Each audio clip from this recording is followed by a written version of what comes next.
Welcome to Kings Academy Chandrapur. दोस्तों, आपका Kings Academy of English Chandrapur में स्वागत है आप सभी का। और मैं नितिन डांगरे चंद्रपुर से। तो चलिए दोस्तों, शुरुआत करते हैं 4.1 हिस्ट्री ऑफ नॉवेल। इसके पहले आपने हमारी मैचिंग देखी होगी। अब उसके बाद आज दोस्तों हम आपको लिए चलते फिल इन द ब्लैंक्स। दोस्तों, सिलेक्टेड चीजें आपके लिए मैं लेके आया हूँ। और अगर जब आप पुराने प्रीवियस पेपर के क्वेश्चंस उठाते हैं तो उसमें आप देखते हैं कि ये बहुत सारे क्वेश्चंस आए हुए हैं। तो मैं आपको फिर से एक बार और बता दूं कि 4.1 में हिस्ट्री ऑफ नॉवेल में आपको क्वेश्चन आंसर नहीं आएंगे, सिर्फ फिल इन द ब्लैंक आएंगे, मैचिंग आएगी, या फिर तुम्हारा फिल इन द ब्लैंक हो गया, मैचिंग हो गया, या फिर ऑड मैन आउट। मान लीजिए चार, एक एग्जांपल, चार राइटर के नाम दिए हुए हैं, ठीक है। तो उसमें से तीन फॉरेन के राइटर रहेंगे और चौथा क्या रहेगा, उसमें से एक इंडियन राइटर रहेगा। तो उसमें से क्या हो जाएगा ऑड मैन आउट में, कि वो बाकी के तीन फॉरेनर है और अपना एक जो है इंडियन है। तो उसमें से ऑड मैन आउट निकालना पड़ता है। तो चलिए दोस्तों, शुरुआत करते हैं फिल इन द ब्लैंक। तो आज मैं आपको फिल इन द ब्लैंक में कुछ 8-10 फिल इन द ब्लैंक बता रहा हूँ, और उसके बाद दोस्तों फिर ट्रू एंड फॉल्स लेने वाले हैं। दोस्तों, यहाँ पर आपको थोड़ी सी मेहनत करना है और 2 मार्क आपके झोली में चले जाएंगे, 2 और 2 4 चले जाएंगे दोस्तों। ठीक है, तो शुरुआत करते हैं। चलिए, fill in the fill in the blanks by choosing correct alternative, and you will get 4 MCQs। यहाँ पर आपको क्या करेंगे, 4 ऑप्शन मिलेंगे, आपको देखना है और सिर्फ थोड़ा सा ध्यान दीजिए दोस्तों, बहुत ही आसान है। चलिए शुरुआत करते हैं। A novel is relatively a blank narrative, short long descriptive. दोस्तों, नॉवेल यानी होता है उपन्यास, कादम्बरी। अब उपन्यास जो होती है, कादम्बरी, वो बहुत हैवी होती है, स्टोरी थोड़ी छोटी होती है दोस्तों। ठीक है, तो यहाँ पर अपने पास आंसर है अ नॉवेल इज रिलेटिवली। तो नॉवेल कैसी होती है, किस फॉर्म में होती है, या कैसी होती है? नॉवेल शॉर्ट होती है क्या, 2-4 पन्ने की? नहीं होती दोस्तों। लॉन्ग होती है क्या, या डिस्क्रिप्टिव होती है? डिस्क्रिप्टिव मतलब बहुत सारा डिस्क्रिप्शन नहीं करते, लेकिन कैसी होती है दोस्तों, नॉवेल कैसी होती है, लॉन्ग होती है। ठीक है दोस्तों, क्या हो जाएगा, a novel is relatively a long narrative. बस एग्जाम में आपको 1 मार्क मिल गया आपका। अगला है दोस्तों, English word novella is derived from Italian word. दोस्तों, यहाँ पर एक तो ब्लैंक भी ध्यान से देखिए और जो वर्डिंग है वो भी ध्यान दीजिए दोस्तों। डिराइव्ड यानी लिया गया है, ठीक है। इंग्लिश वर्ड नॉवेल, ये जो इंग्लिश वर्ड, ये नॉवेल जो वर्ड लिया गया है ये इटालियन वर्ड से लिया गया है। तो यहाँ पर ये कह रहा है कि English word novel is derived from the Italian word. तो इटालियन का कौन सा वर्ड है जिससे ये नॉवेल बना है? तो अपने पास 3 ऑप्शन दोस्तों, नॉवेला, नॉवेले, नोवेलस। तो इसमें सीधा सीधा आंसर दोस्तों नॉवेला। ठीक है, बहुत आसान है।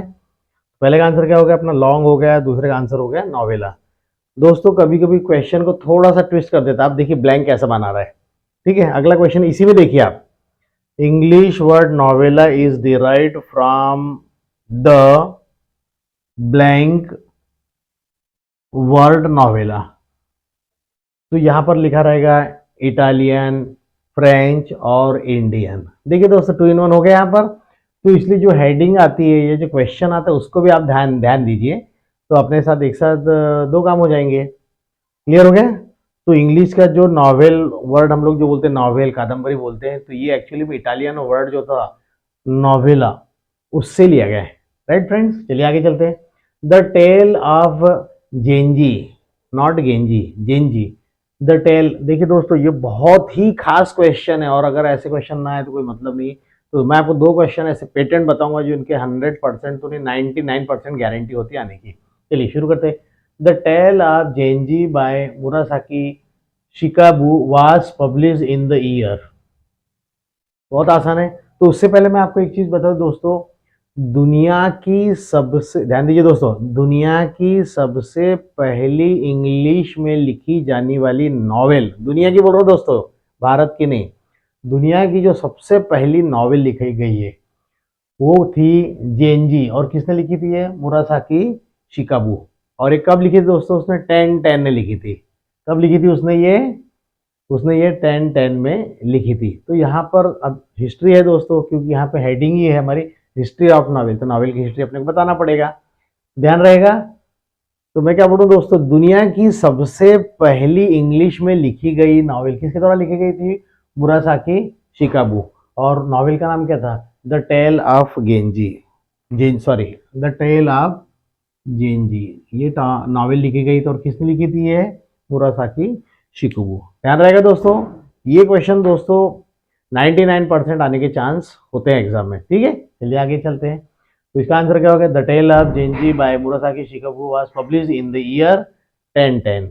याद रहेगा दोस्तों, चलिए आगे चलते हैं। और blank is the pioneer of, pioneer यानी दोस्तों होता है चमकता सितारा, is the pioneer of our age. ठीक है, तो पायोनियर यानी चमकता हुआ सितारा।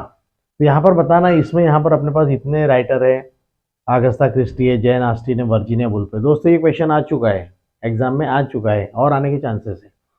तो यहाँ पर जो है आंसर, सिंपल सी बात है, इसको लर्न करना पड़ेगा दोस्तों। तो मैं आपको सिर्फ आंसर बता देता हूँ यहाँ पर। तो इसका आंसर है वर्जीनिया वुल्फ।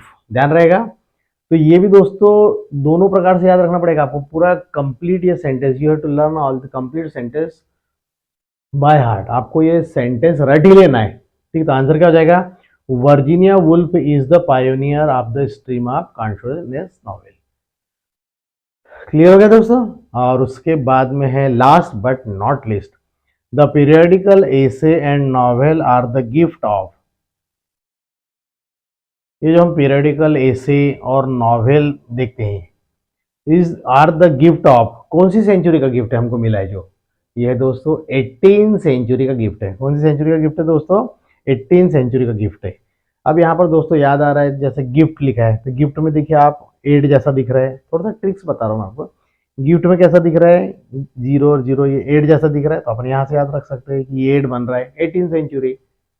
ये मेरी तरफ से बातें हैं दोस्तों, ऐसा कुछ नहीं। आपको जो लगता है, जैसा लगता है याद कीजिए, लेकिन दोस्तों याद जरूर कीजिएगा। क्लियर हो गया? The periodical essay and novel are the gift of 18 century. तो दोस्तों आज हमने देखा यहाँ पर 5 क्वेश्चन है, उसके बाद में छठवां क्वेश्चन में ले रहा हूँ। ठीक है, आइए दोस्तों देखते हैं question number 6, fill in the blank में चलते दोस्तों। और दोस्तों जो क्वेश्चन है वो भी आप ध्यान से देखिए, क्योंकि क्वेश्चन ही कई बार उसी में आंसर रहता है, तो थोड़ा ध्यान देंगे यहाँ पर। हिस्ट्री ऑफ नॉवेल में हमारे पास में द फर्स्ट इंडियन, दोस्तों क्वेश्चन ध्यान से सुनिएगा, आए हुए क्वेश्चन सब।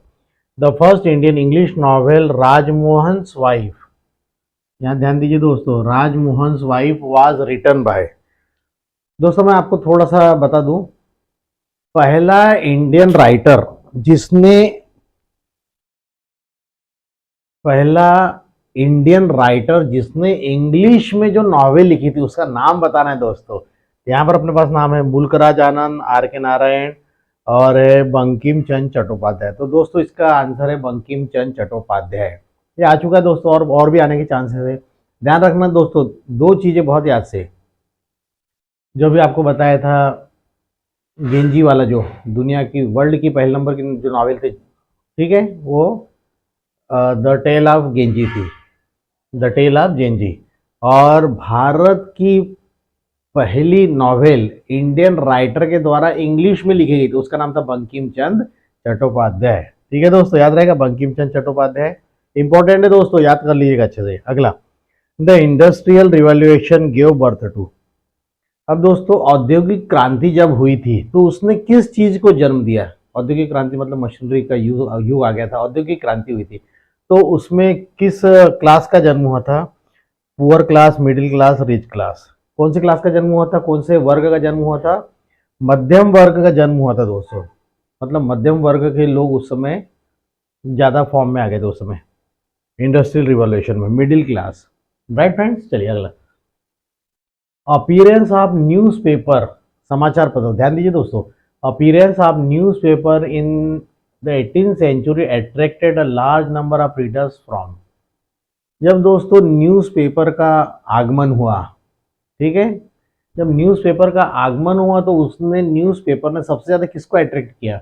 गरीब लोगों को किया, मिडिल क्लास को किया, या रिच क्लास को किया? यस दोस्तों, मिडिल क्लास को, जो मध्यम वर्गीय परिवार लोग हैं, क्योंकि उनके पास कोई मीन्स नहीं था कि कोई समाचार देखना, ये करना। क्यों? गरीब लोगों को ऐसा था कि उनको कोई मतलब नहीं, ठीक है जिंदगी चल रही, लेकिन मिडिल क्लास के जो लोग थे उनको हम, ये था कि चलो देश दुनिया में क्या चल रहा है, तो उन लोग, वो लोग जो थे मध्यम वर्गीय परिवार के लोग, वो बहुत ज़्यादा न्यूज़पेपर की तरफ अट्रैक्ट हुए। लिखा है यहाँ पर, appearance of newspaper in 18th century. ध्यान रखना दोस्तों कि 18th सेंचुरी, एक क्वेश्चन और आया था अपने पास 18th सेंचुरी का, तो कई बार क्वेश्चन में ही बना सकता है। जैसे ये इसी को दूसरा क्वेश्चन कैसे बना सकता है, देखिए, appearance of newspaper blank attract a large number of readers from, किस शताब्दी में, किस शताब्दी में मध्यम वर्ग के लोगों को न्यूज़पेपर के द्वारा अट्रैक्ट किया गया। फिर आपको याद होना चाहिए 18 सेंचुरी। तो दोस्तों यहां से भी क्वेश्चन बन सकता है और यहां से भी बन सकता है। तो ठीक है, मिडिल क्लास ध्यान रखिएगा। Rise of novel as a literary resulted in lowering the importance of, rise of novel, जब दोस्तों नॉवेल का उद्गम हुआ, जब नॉवेल जब फॉर्म में आई, उपन्यास जब फॉर्म में आई, तो उस समय क्या हुआ कि किस चीज़ का इंपॉर्टेंट खत्म हो गया। ध्यान दीजिए दोस्तों, कादम्बरी जब ये अपने फॉर्म में आई, ठीक है, तो उस समय किस चीज़ का इंपॉर्टेंस खत्म हो गया, इंपॉर्टेंस या कम हो गया, पोएट्री का हुआ या ड्रामा का हुआ या ड्रामा और पोएट्री का हुआ। यस दोस्तों, जब नॉवेल जब फॉर्म में आई, खूब लोग नॉवेल पसंद करते थे। लोग उस समय पोएट्री ड्रामा या क्या पसंद नहीं करते, तो इसमें से या तो पोएट्री पसंद नहीं करते थे या ड्रामा पसंद नहीं करते थे या फिर दोनों भी। तो जब नॉवेल जब फॉर्म में आई दोस्तों, तो लोगों को बहुत पसंद आने लगी नॉवेल। लोगों के पास भरपूर टाइम हुआ करता था, बैठ के नॉवेल पढ़ते थे और वो नॉवेल कम से कम 8-8 10-10 दिन चलती थी। तो इसका आंसर क्या हो जाएगा दोस्तों, ड्रामा एंड पोएट्री, इनका इंपॉर्टेंस थोड़ा कम हो गया था। नेक्स्ट, सलमान रुश्दी, वीएस नैनपाल, काजू ईशिरगुरा आर। अब दोस्तों ये राइटर है। अब क्वेश्चन ये है, ये तो राइटर हो गए, ठीक है, और ये सलमान रुश्दी जो है, ये कई बार बहुत ज़्यादा प्रॉब्लमेटिक हुआ इस राइटर का, ठीक है, आए दिन आप न्यूज़पेपर में या टीवी पर भी देखते होंगे। तो क्वेश्चन ये है कि ये जो 3 राइटर है दोस्तों, तो वही क्वेश्चन ये है कि वो इंडियन राइटर है या इमिग्रेंट राइटर है या फिर राइटर ऑफ इंडियन ओरिजिन है। इंडियन राइटर यानी भारत के ऑथर, लिखने वाले, ठीक है। दूसरा है इमिग्रेंट ऑथर्स, जो दूसरे देशों से आए हैं और अपने यहाँ माइग्रेट हो गए। माइग्रेट होने यानी एक स्थान से दूसरे स्थान जाना, माइग्रेशन, जैसे माइग्रेशन सर्टिफिकेट सुना होगा, ठीक है, जैसे सीबीएसई से कुछ लोग स्टेट में आते हैं तो माइग्रेशन सर्टिफिकेट लगता है, तो वैसे ही दूसरे देश के जो लोग अपने देश में आते हैं और यहीं पर बस जाते हैं, तो क्या हो जाता है वो इमिग्रेंट ऑथर्स। तो ये राइटर जो थे वो कौन थे, सभी इमिग्रेंट्स ऑथर, ठीक है दोस्तों, जो दूसरा देश, अपना देश, खुद का देश छोड़कर अपने देश में आ जाते हैं और यहीं पर रहना शुरू कर देते, तो वो कहलाता है इमिग्रेंट ऑथर्स। ध्यान रखिए दोस्तों। और एक चीज़ और ऑब्जर्व करेंगे कि आप देखते हैं कि यहाँ पर जो नाम है, ये नाम हमको कभी भी ऐसे इंडियन नहीं दिखते। कभी आपने सुना होगा काजू इशिरगुरा, सुना आपने, तो ये चूंकि एक ही रिदम के हैं तो अपन ये कह सकते हैं कि ये क्या है, इमिग्रेंट्स ऑथर है, ठीक है। चलिए दोस्तों, इसको अच्छे से लर्न कर लीजिए और मैं आपको बहुत ही जल्दी इसमें से इंपॉर्टेंट दोस्तों, ये जितने भी 1 to 10 आज जो मैंने आपको बताया उसको अच्छे से लर्न कर लीजिए। और इसके बाद प्रीवियस ईयर के हम पेपर लेने वाले हैं और उसमें जो है आए हुए क्वेश्चंस है दोस्तों, आप 4-5 साल के पेपर सॉल्व कर लीजिए, भरपूर मदद मिलती है उसमें अपने को, ठीक है दोस्तों। और इसके बाद मैं लेने वाला हूँ ट्रू फॉल्स, तो हमारे अगले वीडियो में, तब तक के लिए थैंक यू वेरी मच।